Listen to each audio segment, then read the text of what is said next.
सभी साथ में बोलो हरा हरा हरा हरा।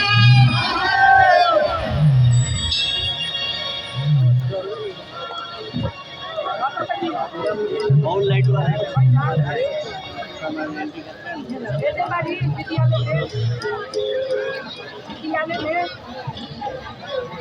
भजन का प्रोग्राम ज्यादा लंबा नहीं है, तो सभी भक्तों से अनुरोध है कि आरती से पहले भगवान में सहयोग दें, साथ दें, ताली बजा के।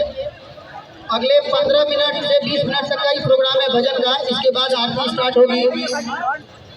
बोलो पशुपतिनाथ की। महादेवा